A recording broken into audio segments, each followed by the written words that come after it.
I'm Amy Walter. And I'm John Mercurio. Pre-tape from Washington, it's HotlineTV. Oh, it's just not the same as SNL. But now that John McCain has appeared on the show just on Saturday, all three candidates have made an appearance this year. So let's take a look at their performances. Barack Obama was first last Halloween. Let's take a look.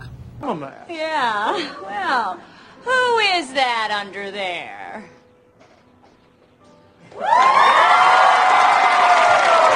Hello, Hillary. Hello, Bill. Nice to see you. Yes, nice to see you, Barack. So you dressed as yourself? Well, you know, Hillary, I have nothing to hide. I enjoy being myself. I'm not going to change who I am just because it's Halloween. Well, that's great. I just wanted to let the American people know that live from New York, it's Saturday night.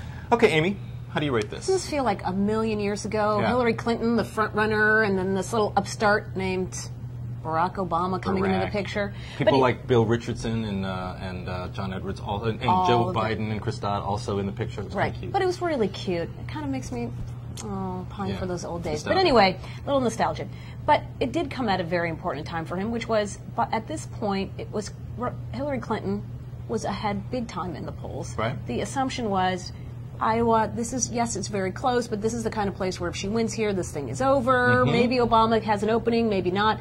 But he came on, his performance was fine. I mean, he had like 14 seconds of talk time. Right, but it was the a good approach line. he got right. But it was exactly the kind of line that his campaign would have written themselves if they didn't, which was, you know, I don't have to behave like anybody else. I'm masquerading as myself on Halloween, and that was pretty much the tone and the message that he took into Iowa.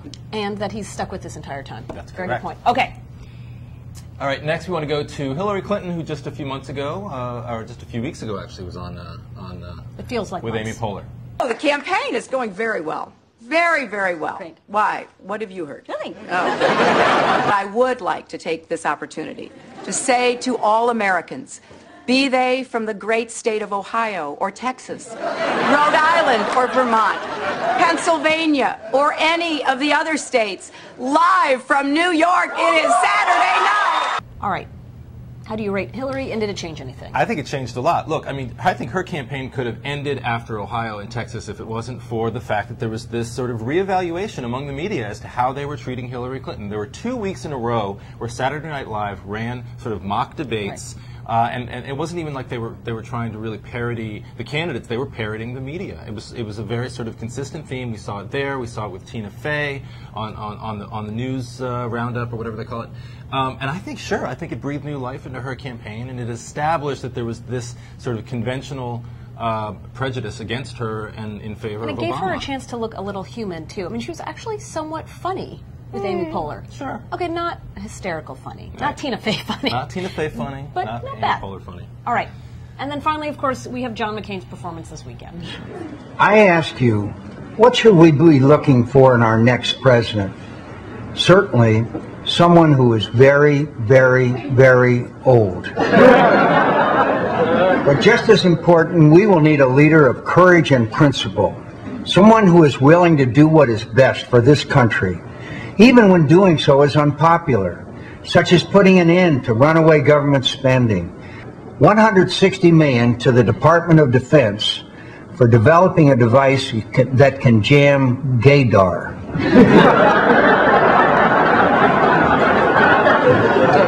Now, I don't know if this is anti-gay or pro-gay or if such a device would even work.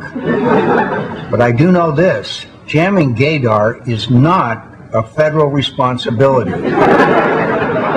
That's something best left to state and local government. All right, so does this change anything for John McCain? McCain supporters consistently say that he's got this great sense of humor. Of course, it was a big part of why he was able to play up with the media during 2000. I think we saw a little bit of that on display. He can make fun of himself. He's going to need to continue to do that. You know, does it have any impact on the race against Obama? I mean, making fun of the age issue, I guess it does. But I guess frankly, it sort of takes it off the top. I mean, if he's willing to sort of joke about it, then it becomes not quite as funny anymore, right? That's what you're supposed to do to deflate somebody's attack on you. Right. All right, but it looks like we, unfortunately, guys, have run out of time for today's show. But as always, thanks for tuning in to Hotline TV.